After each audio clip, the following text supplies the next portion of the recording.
Hi all, it's the final round of Group B of the Chessable Masters, and before I go into the game, I want you to show the standings after round 9. So we have Giri in the lead with 5.5 out of 9, Ding with 5 out of 9, Nepo and Fabi both at 4.5 out of 9, Rajabov with 4 out of 9, and MVL with 3.5 out of 9. As you can see, MVL took a dive in the standings. He was actually leading after the first day, but so far on this day, he only scored half a point in 4 games and so is out of the tournament. Gary is safe in the lead, and where Ding needs to draw to secure qualifying for the knockout stages, Nepo, Fabi, and Rajabov all need to win to secure their spot. I decided to show you the game between MVL and Nepomniachtchi, with Nepo needing to win and MVL just needing to defend his honor. So the time control is 15 minutes with a 10-second per move increment. So, well, with that being said, let's get into the game. So we have uh, MVL opens with D4 with knight to F6, C4, E6, and now knight to C3. And bishop to b4. We have the Nimzo Indian defense. We have e3 now, and castles by black, and bishop to d3, and d5. So far, all is normal, all are standard theory. We have c takes, e takes, and now knight to f3, continuing development. We have b6 now, with maybe preparing to fianchetto the bishop and playing c5. And we have castles by white. c5 now by Nepo, and we have takes and takes on c5. And MVL continues with bishop to d2 and finishes developing all his pieces, even though his pieces are not quite active, and Nepo has actually control of the center. We have knight to c6, and now rook to c1, trying to maybe take take this long file at one point. We have bishop to g4, and now h3, kicking the bishop back to h5. And on the other side of the board, we have a3, kicking that bishop back. And now MVL plays g4. He wants to some action into the game and wants to get some more room to develop his pieces further. We have bishop to g6, and now trading on g6, and h takes g6. It's always good to, if you can, to actually take towards the center. So we have b4 now by MVL, and this is an interesting position because it almost looks like he's actually sacrificing a pawn, but this is not the case. So let me just show you. We have c takes on b4, and now knight to e2, opening up attack on the knight. And we have rook to c8, and now a takes b4, taking the pawn back.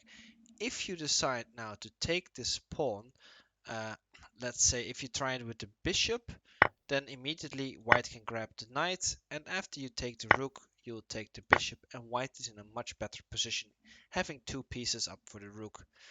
If you decide to take it with the knight, you will trade the rooks on c8, and now with queen to a4, there's actually a double attack on the knight and an attack on the bishop, and it will not be able to you will not be able to defend. If you try something like queen to c5, it will actually get worse, because white can actually attack the bishop now twice, and if you remove this bishop, let's say you go to b6, then white can take on b4, and now also is winning that rook. So no, you cannot take the pawn. So after a takes, Nepo retreats the bishop to b6, and now b5. With knight to a5, maybe eyeing up the c4 square. And now we have an exchange of rooks on c8. MVL has the idea to use actually the c6 field for his knight. So to do that, he needs to remove the defender of that field with bishop takes a5. We have bishop takes a5, and now knight to f4, attacking this pawn.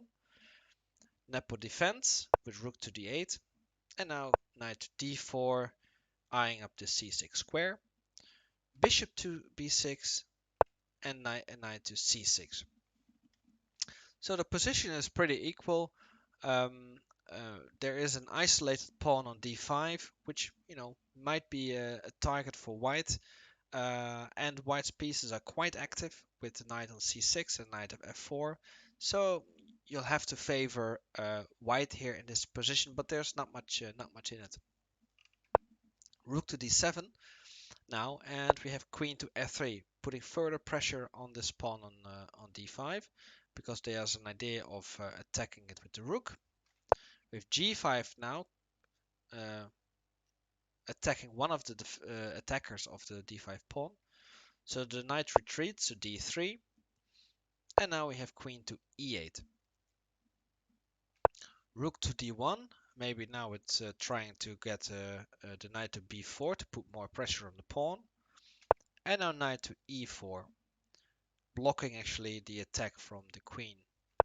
We have knight b to d4. Now again there is a double attack on the pawn with only the rook defending it. And knight to c3 now with a tempo on the rook and defending the pawn. So if rook to d3. So now if you you can actually take the pawn here, and if you do, white can take the pawn here, and you just exchange a pawn and everything looks equal. But instead of taking this pawn, Nepo played a d4. And now you have to be careful for white. You have a few options here. Probably the best option is taking with the knight. And the computer suggests that you would take the knight with the rook, and after you take the rook back, you can actually play it like this. Queen here with check, g6, and now you'll actually end up in a perpetual eventually.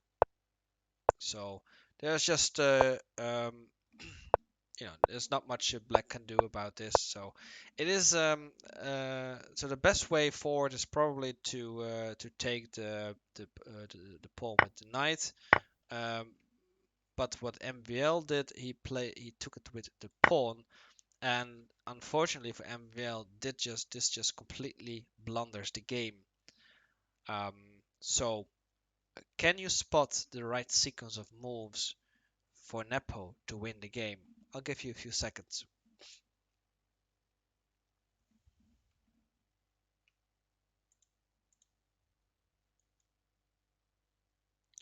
So Nepo played queen to e1.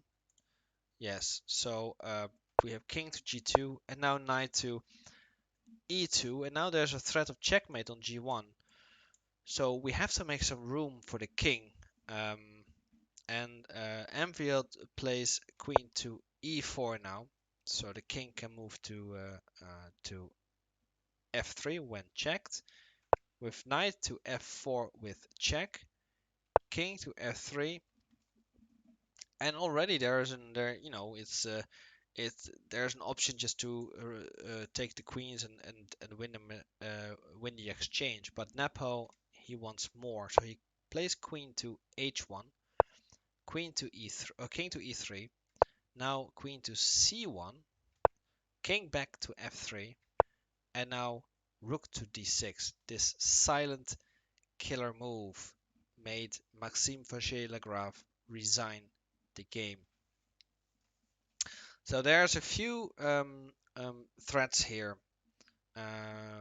So if you let's say the rook can either come to e6 with attacking the queen, or the rook can come to f6, and there will be some chance of nasty discoveries. If you want to maybe save the rook, and you'll play something like well, something like rook to e3. This will be mate in 2 with this and this. So this is one option. If you try to play something like knight to e5 to maybe help with the attack, you get rook to f6. And after some checks by white, after, this is the best continuation. And after some checks by black, you'll actually lose the queen here. So also that is not an option. What the computer suggests in this position is actually queen to e8 with check, with king to h7, now another check with g6, and queen e5 with queen to h1 now, king to e3, and now rook to e6, also winning the queen. So and it looks like in a position white either loses the queen or white gets mated, which is a lot better than just taking, the exchange on d3. So after rook to d6, MVL resigned the game and is out of the tournament. I'm now going to quickly show you the final standings. So the final standings, it had Anish Giri, who drew his game, win the group with 6 points out of 10. Ding Liren and Jan Nepomniachtchi both at 5.5 out of 10. Fabiano Caruana has 5 out of 10. And Rajaba 4.5 out of 10. With MVL in last place at 3.5 out of 10. So Giri, Ding, Nepo and Fabi, they advance to the knockout stages, and Rajabov and MVL, they go home. So I'm just gonna show you what the quarterfinals will look like. So these are the pairings. So we have Magnus Carlsen against Fabiano Caruana. That's gonna be a big one. The revenge maybe for Caruana after his loss in the Clutch Cup event. We have Dingleren against Hikaru Nakamura, Vladislav Artemiev against Jan Nepomniachtchi, and Alexander Grishuk against Anish Giri. So the quarterfinals will continue in tomorrow at the 25th. So I will be sure to cover a few games of those. If you like this game, please do give it a like, subscribe, leave a comment. It will really help me to grow my channel. And yeah, I will see you in the next one. Bye for now.